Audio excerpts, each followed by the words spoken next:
Martha Schuster's roses in her own garden are her pride and joy. 9 years ago, she and her family moved from Poland to Germany.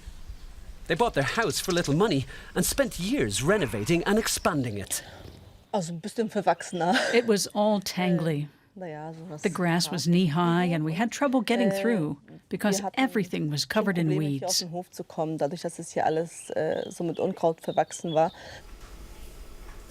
Moving to Germany was a huge opportunity for Marta. Here she runs her own care service and several vacation homes.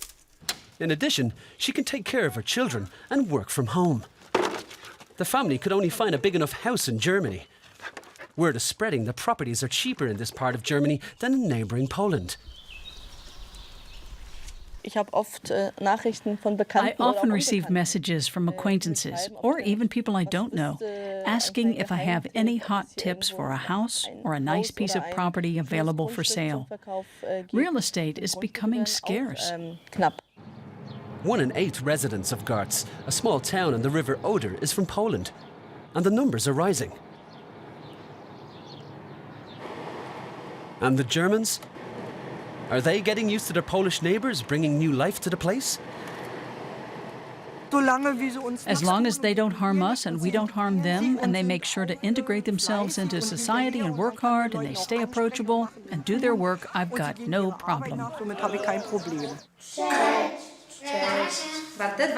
Their harmonious coexistence was, however, put to the test when the local elementary school introduced Polish lessons for German children. Some protested, but the local council and school management were soon able to win over the critics. We have 205 children that go to school here. 80 of them are Polish. So it's clear that they too are vital for this school. By now, 9 German pupils take part in Miss Czaczynska's cheerful Polish course.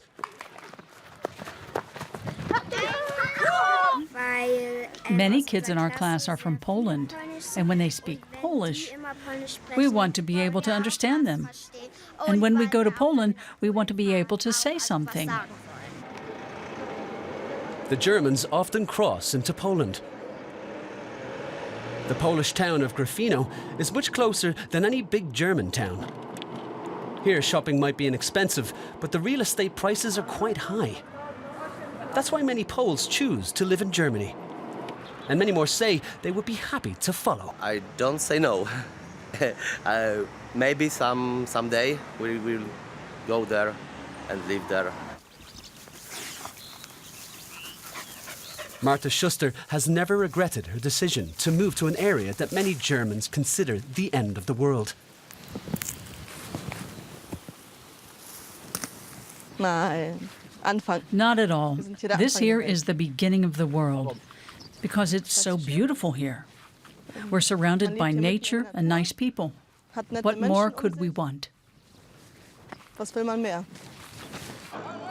Once a year, their idyllic retreat is noisily disrupted, when the festival on the German bank of the Oder livens things up with its rustic humour. Rough and tumble fun. And German march music. It doesn't get more traditional than this. But Martha Schuster and her Polish friends have no problem with it. We're in Germany, so it's fine that it's typically German. European freedom of movement. Here in the small town of Garz, it's become a part of everyday life.